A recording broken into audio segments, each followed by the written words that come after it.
Repita comigo: uma família que não soube honrar a Jesus.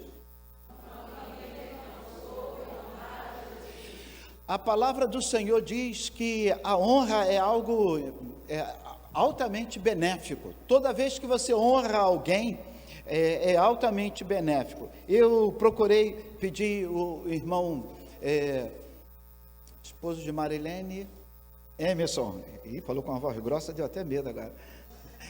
O Emerson, toda mãe que entrou aí, o Emerson deu esse cartãozinho. Se não deu, é só ir ali chamar ele para a luta, porque... Então, toda mãe que entrou, você ganhou um cartãozinho desse. Nesse cartãozinho, eu coloco aqui uma foto. Esse ano é da Lília Cristina e do Davi. Ano que vem vai ser do Pedro e da Elisa. Amém, Elisa? Ano que vem vai ser do Pedro e da Elisa. Eu quero valorizar as mamães aqui da igreja. E o que significa esse cartão? Alguém falou assim: mas esse cartão a pessoa vai chegar e depois vai jogar fora, vai isso, vai aquilo. Mas o que a pessoa vai fazer, eu não sei. Eu quero honrar. Eu quero honrar. O que a pessoa vai fazer é detalhe, não sou eu que vou... às vezes você ganha alguma coisa e realmente você não consegue usufruir, aquilo não cai bem. Mas eu já fui fazer visita em casas em que a pessoa tem um cartão do pastor Gessé, assinado pelo pastor Gessé. Eu já fui fazer visita em que pessoas têm uma lembrança antiga e guardou aquilo com muito carinho, com muito zelo. Então, nós queremos honrar com uma lembrança pequena, apesar que essa lembrança é bem singela. Vocês vão receber ainda uma lembrança de parte da igreja, das crianças da igreja, mas é uma lembrança singela, mas é uma maneira de honrar. Você pode honrar a pessoa citando o nome da pessoa, você pode honrar a pessoa. Jesus disse que aqueles que são convidados a sentar na frente, era um gesto de honra do dono da casa. E aqueles que eram convidados: meu amigo, senta lá atrás, por favor. Então era um gesto que o camarada pisou na bola, né? Ele tinha que esperar ser convidado para sentar na frente. E qual é o benefício da honra segundo a Bíblia? O apóstolo Pedro, ele faz uma advertência muito importante. 1 Pedro capítulo 1, verso 2, 1 Pedro capítulo 2, verso 17, Pedro diz assim: tratai a todos com honra, amai aos irmãos, temei a Deus, honra ao rei, ou seja, a autoridade. Pare de falar mal do prefeito, do governador, do presidente. Honre a autoridade. É uma autoridade constituída. Você não gosta daquele homem que está lá, mas é pela cadeira, pela função, pelo cargo que a pessoa exerce. É bíblico isso. Então ele diz assim: honra ao rei, ou seja, a autoridade constituída. Servos, sede submisso com todo o temor aos vossos senhores. Eu li 1 Pedro capítulo 2, verso 17. É um convite que o Senhor faz a nós honrarmos. Ele diz: tratai a todos com honra. Eu preciso honrar, eu tenho que tentar imaginar como eu posso fazer para honrar o meu porteiro. Eu, quando vou na padaria, eu pergunto, antes de ir na padaria, eu pergunto: já tomou café? Quer que eu traga um pãozinho para você? Um pãozinho, não vai me custar nada. E a maioria das vezes eles não tomaram, né? Eles aceitam o pãozinho. E não custa nada. Então a Bíblia diz: você pode honrar de algumas maneiras. Você pode honrar no quartel, o soldado honra o seu superior batendo continência. Você tem várias maneiras de honrar a pessoa. E o texto afirma, o texto que nós lemos de Marcos capítulo 6, se você puder manter a sua Bíblia aberta, vamos tentar explorar alguns versículos desse capítulo, Marcos capítulo 6, de 1 a 6, o texto que lemos afirma que Jesus foi para a sua terra, Jesus foi para a sua terra. Aqui na igreja nós tínhamos, até alguns anos atrás, 90% baiano. Quando eu pedia, levanta a mão os baianos, era a maioria. Hoje está mais equilibrado, nós temos carioca, temos pessoas de outros lugares, e os cariocas não venciam aqui, os baianos eram vencedores aqui. A pessoa vinha para tirar a carta e perguntava de onde era. Bahia. De onde era? Bahia. Mas alguma coisa atraiu os baianos para cá, então deixa quieto, né? Que eles sejam bem-vindos. A Bíblia diz que Jesus foi para a sua terra. Sua terra. Eu acho muito interessante eu gosto muito dessa afirmação, que Jesus tinha um vínculo com a sua terra. Jesus, ele amava a sua terra.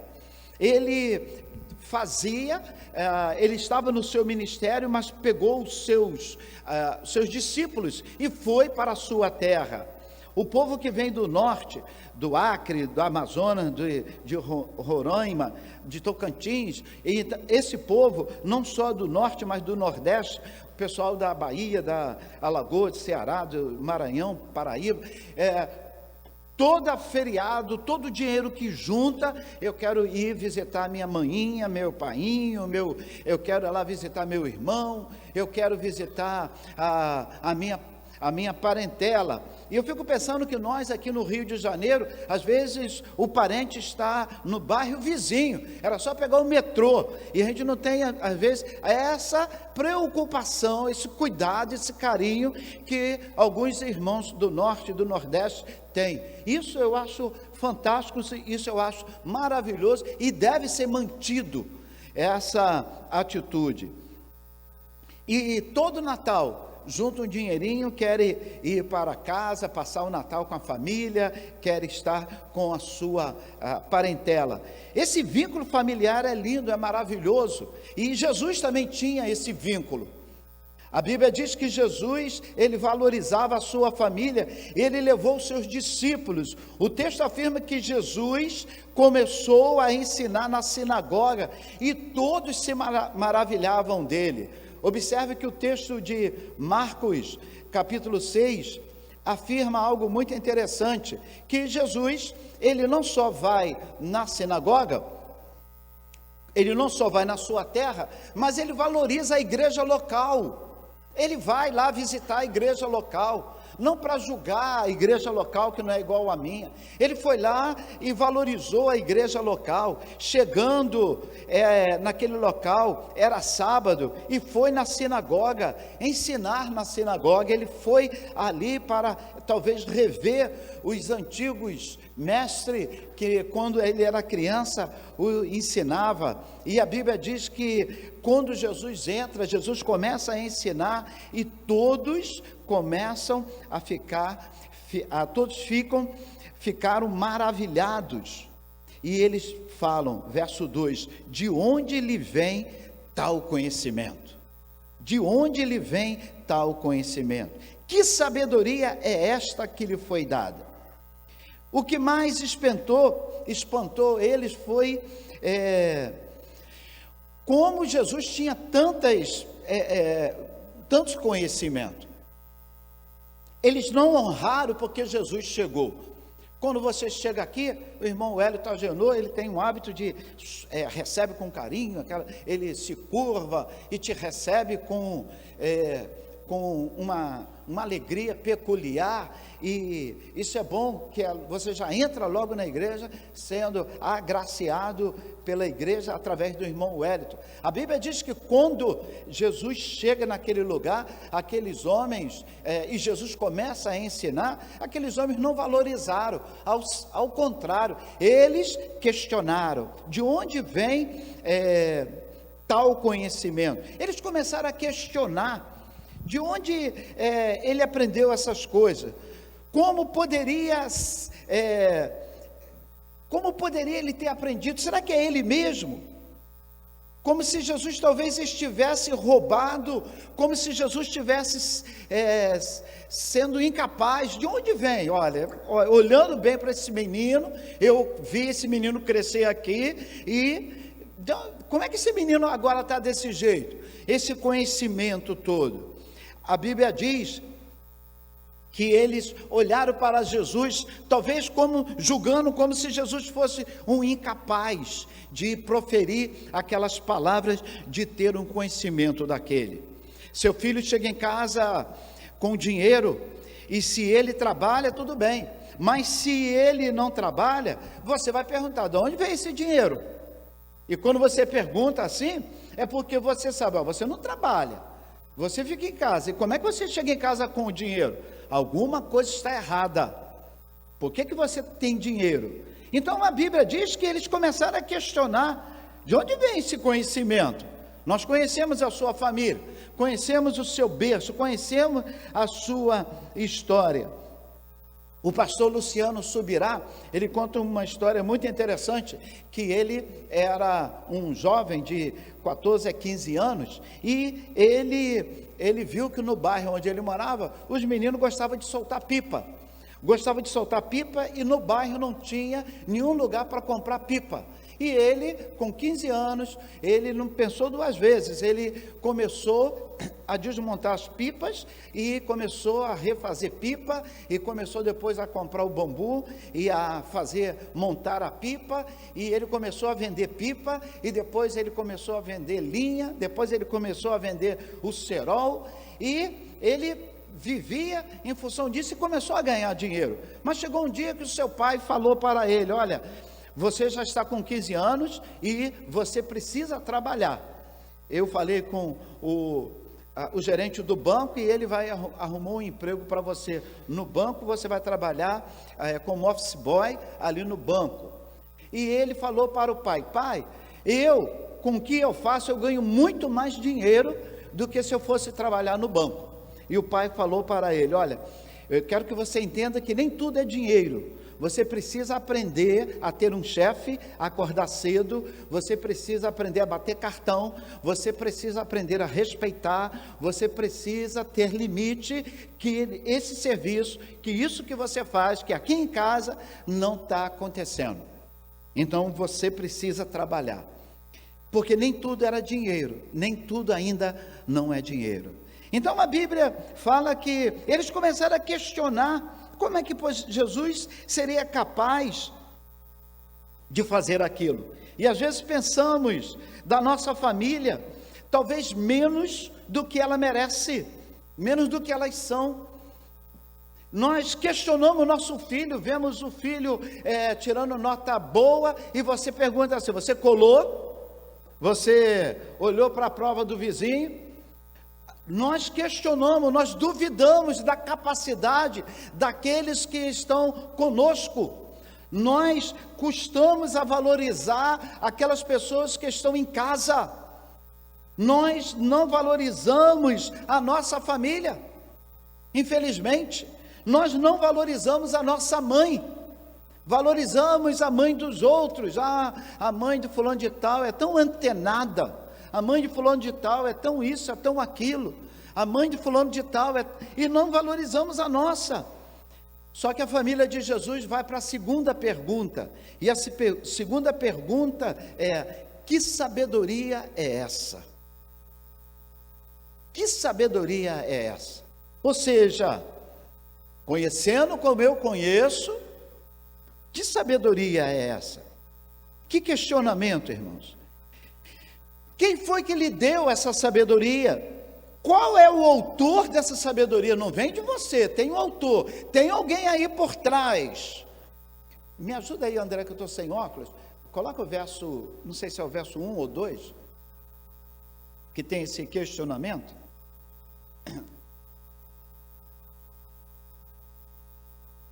Isso, obrigado. Que sabedoria é essa que lhe foi dada? E como faz essas maravilhas em suas mãos? Então o texto é claro, dizendo: que sabedoria é essa? Obrigado. Que sabedoria é essa? Irmãos, às vezes nós questionamos, às vezes nós duvidamos. E esse segundo questionamento é tão danoso como o primeiro questionamento. Questionando a sabedoria de Jesus. Não podia ser dele mesmo. Alguém havia colocado na boca de Jesus. Ele não era inteligente o suficiente. Alguém havia lhe dado. Alguém estava por trás. Não era ele. E quem questionava isso? Era a parentela de Jesus. Os amigos de Jesus. Pessoas que viram Jesus crescendo. E às vezes nós questionamos dessa maneira. Nós, ao invés de incentivarmos, nós travamos, e as palavras são terríveis. Às vezes, em vez de ajudarmos, nós colocamos, talvez, entulho no caminho daqueles que nós amamos. Tem a terceira pergunta, e a terceira pergunta é: como faz tais maravilhas por suas mãos? Como se a mão dele não pudesse fazer aquelas maravilhas. Eles não acreditavam em Jesus. Seus parentes, seus amigos de infância, da terra deles, estavam duvidando. Aqueles que deveriam incentivar, aqueles que deveriam apoiar, aqueles que deveriam promover, aqueles que deveriam honrar. Não sei se pastor Heraldo, os pastores, os irmãos mais antigos, conhece a dificuldade que é alguém da própria igreja estudar, fazer seminário e depois se tornar pastor na igreja. Por quê? As pessoas conhecem ele quando criança. Então começam a duvidar, começam a questionar. Tem um preconceito muito grande. E o verso 3, o preconceito aumenta quando diz assim: não é este o carpinteiro? Não é este a pessoa que tira lixo aqui da rua de Laranjeiras? Não é este aquele que trabalha com trabalho braçal? Não é este? Como que este tem esse conhecimento? Preconceito profissional. Se ele exerce essa função, ele não é boa bisca. Se ele exerce essa função, não é boa coisa. Quem questionou? Os parentes, a família, os amigos de Jesus. A Bíblia diz que algo acontece naquele lugar. E quando Jesus começou a ministrar, quando Jesus começa seu ministério, ele já havia sofrido isso, porque ele morava em Nazaré. O Natanael, Filipe falou para Natanael: olha, achamos aquele de quem Moisés escreveu na lei, achamos. E Natanael, que talvez alguns conheçam como Bartolomeu, diz assim: poderá vir alguma coisa boa de Nazaré? É como se a Carminha falasse aqui para a igreja: tem um pastor que veio da Chatuba. Pode vir coisa boa da Chatuba, Baixada Fluminense, Mesquita, interior do Rio de Janeiro? Pode vir alguma coisa boa de Nazaré? Pode vir alguma coisa boa da Bahia? Brincadeira, baianos, calma. Pode vir alguma coisa boa de Nazaré? Foi a pergunta, ou seja, questionando o local onde Jesus havia nascido. E Natanael faz esse questionamento, e Filipe não entra no mérito. Filipe usa aquele questionamento e diz assim: vem e vê. Repita comigo. João capítulo 1, verso 45, está essa história. João capítulo 1, verso 45. Sabe o que Jesus faz com o preconceito do Natanael? Sabe o que Jesus faz com o preconceituoso futuro discípulo? Jesus elogia este homem. Você não vai ver Jesus elogiando um discípulo como Jesus elogia o Natanael. Jesus diz: eis aí um verdadeiro israelita em que não há dolo. O israelita que questionou, que duvidou, que foi preconceituoso, a Bíblia diz que Jesus fala: eis um verdadeiro israelita que não há dolo. Ele era carpinteiro, ele não podia fazer essas coisas boas, porque ele é carpinteiro. Outra coisa, ele deve fazer outra coisa a não ser trabalhar com as mãos, com trabalho braçal. É um carpinteiro. Questionaram. O quarto questionamento, ele diz assim: não é este o filho da Maria? Não estou falando do João, filho da Maria, Roberto não. Não é este o filho da Maria? Que nós vimos crescendo, jogava bola de gude, soltava pipa? Não é este o filho da Maria? Maria, que nós conhecemos, mora ali na esquina. Então não é este o filho da Maria? É como se fala assim: sabe o filho da Maria? O filho da Maria chegou e está se achando. O filho da Maria está com muita banca. Ainda por cima, irmão de Tiago. E a Bíblia diz que escandalizavam-se dele. Isso hoje seria bullying. Naquela época não. Isso seria bullying.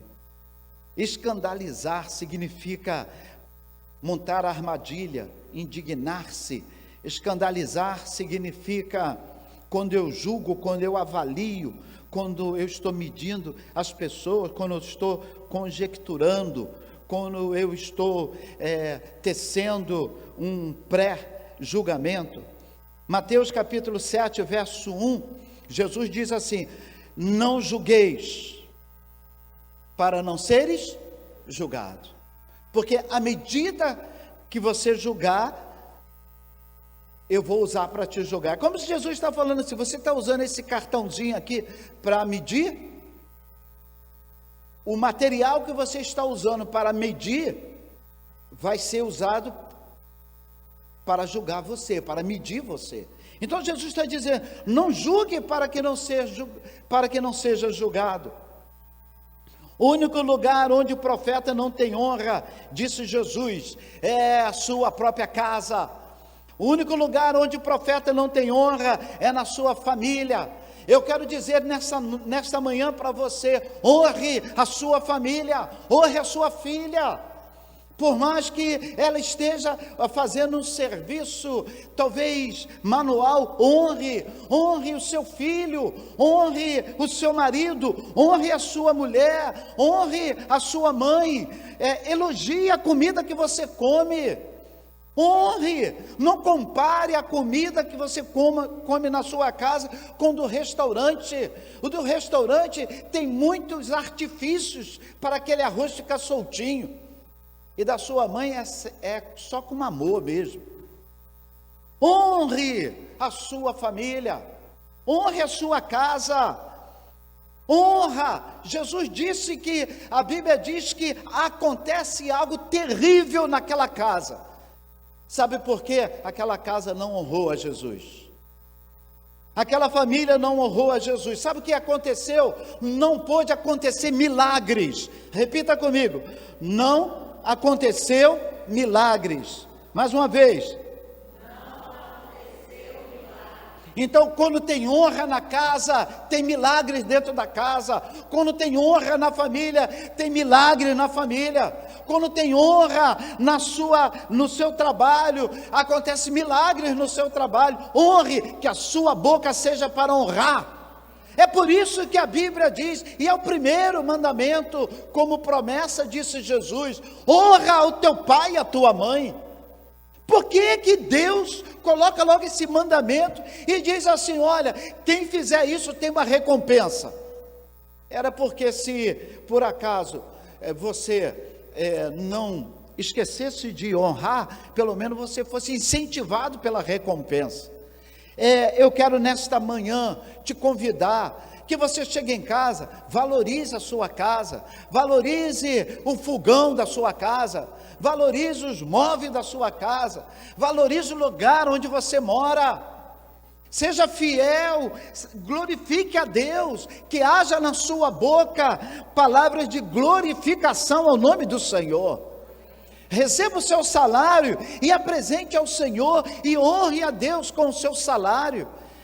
Agradeça a Deus o salário que você tem.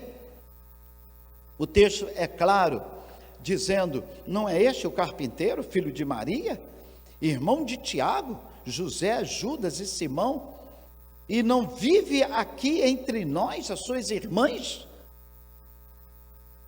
E se escandalizaram dele. A Bíblia diz, Jesus abre a sua boca e diz assim: não há profeta sem honra. Não existe nenhum profeta que não tenha honra. E aonde que o profeta não tem honra? Na sua própria casa. Que coisa forte, irmão. No Dia das Mães, eu trago essa palavra para a família.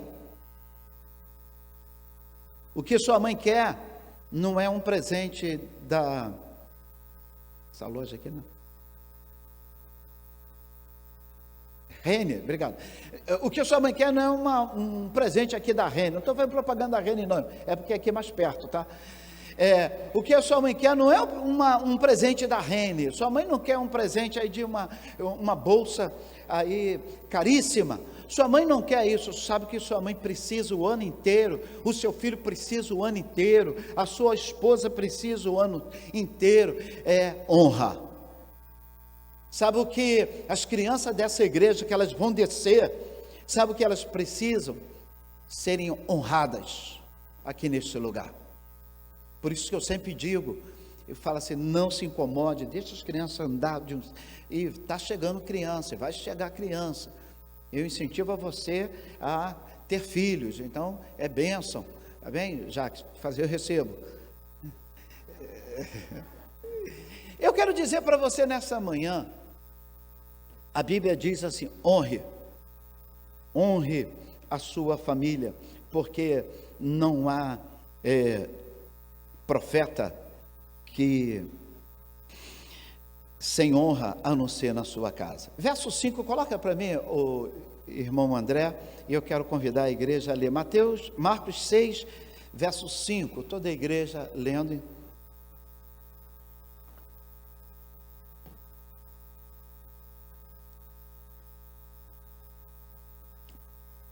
Toda a igreja, você que está em casa, leia também, vamos lá.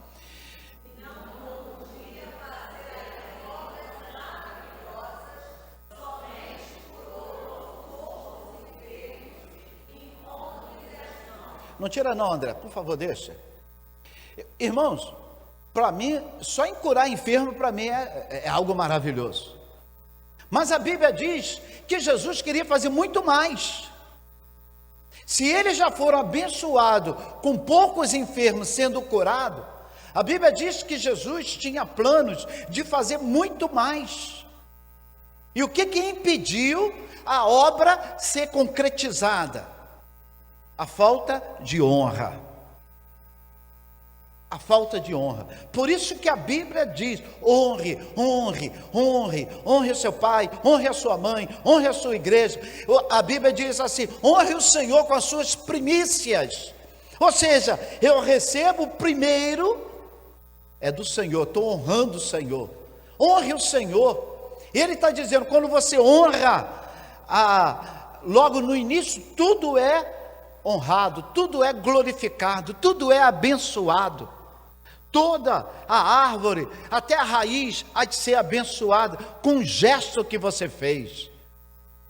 Os irmãos viveram aqui, me conhecem, quando eu vim para cá, meu pai ainda era vivo, minha mãe era viva, e a igreja era bem pequena, minha mãe já numa cadeira de roda, ela estava aqui do lado, eu estava servindo a ceia, e de repente eu vi que ela começou a passar mal na cadeira de roda, e eu passei para o pastor Augusto, um pastor que estava aqui, para ele continuar a celebração da ceia. Ele ficou nervoso, era um senhor de idade, Roseli ajudou ele naquela celebração da ceia, e eu lembro que eu saí, levei minha mãe para o hospital, e ela não voltou mais. Naquele domingo que eu tinha insistido tanto para ela vir, a última coisa que aconteceu foi estar aqui. Minhas irmãs falaram, não leva não, mamãe está assim. Eu falei, não, eu quero muito que ela esteja comigo. E foi de Deus. Eu tive uma dificuldade muito grande, que meu pai, muito agressivo, bateu muito, e tinha muitos relacionamentos extraconjugal. Minha mãe sofreu muito, e eu tive uma dificuldade grande com o meu pai, e passei, meu nome é Eliezer Sena, da minha mãe, e Quirino do meu pai. Eu tinha até dificuldade de botar o Quirino no nome, porque eu vi o mal que ele tinha feito à minha mãe. Mas meu pai, eu pude entender que o meu pai deu o que ele recebeu. Ele recebeu aquilo dos pais dele, aquela maneira hostil de cuidar, ele entendia que o pai não brinca com o filho, o pai tem que ser severo, o filho tem que ter respeito, aquela posição que ele aprendeu daquela maneira lá no interior do Espírito Santo, quando eles vieram para cá. Então, depois de adulto, eu pude entender isso tudo. Mas aconteceu algo muito interessante aqui. Eu estava realizando um batismo e alguém, ele veio almoçar, acho que era aniversário dele, 12 de janeiro, ele fazia aniversário, e quando eu saí, o batistério era aqui, e quando eu saí do batistério, ele estava chorando demais do lado de fora. E ele falou que antes ele me via estudando para ir para o seminário, ele falou que era contra e eu hostilizava muito, mas ele me abraçou e disse que alegria em ver o meu filho batizando. Então, ali foi tudo por ralo, na água do batismo desceu tudo. Na água do batismo desceu tudo, porque aquele abraço me honrou, um abraço, me curou, me honrou. Meu nome é Eliezer Quirino, fui curado. Honre, um abraço, pode mudar tudo. Um abraço. Maria se acidentou, eu falei para alguém assim, eu estou com Davi, mas estou indo. E uma pessoa falou para mim, mas não vai para lá com a criança. Eu falei, não, eu não vou entrar no hospital, mas eu quero honrar essa mulher que tem se dedicado muito à igreja.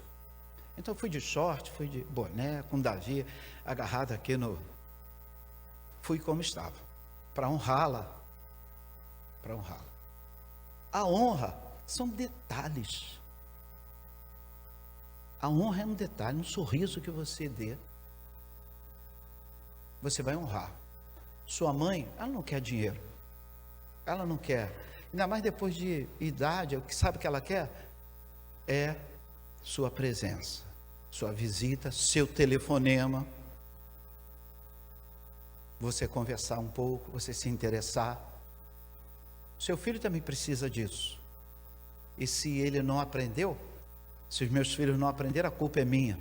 Então eu tenho que corrigir isso, porque senão eles vão passar isso para os filhos. Então eu preciso ensiná-los a honrar. Honre seu pai, honre a sua mãe, honre a sua família. A família do vizinho não é melhor do que a sua, não. Tem uma família problemática, é a tua, meu irmão. Tem cunhados, só misericórdia de Deus, é teu. Chupa essa manga, é teu. Em nome de Jesus, honre sua casa, sua família, seus parentes. Veja as consequências. Jesus não pôde fazer milagres naquele lugar. A falta de honra, a falta de fé, a descrença trouxe isso. Eu quero encerrar aqui nessa manhã, convidando a você a fazer um questionamento, como você está vivendo, como você está honrando. Você tem honrado? Você tem honrado a sua família? Você tem alegria de ter a família, de escrever o sobrenome da sua família? Você tem alegria de ter o sobrenome da família? Então honre a sua casa, honre a sua família, honre o Senhor nesse momento. Como que você vai honrar o Senhor? Se colocando de pé e vamos adorar o Senhor.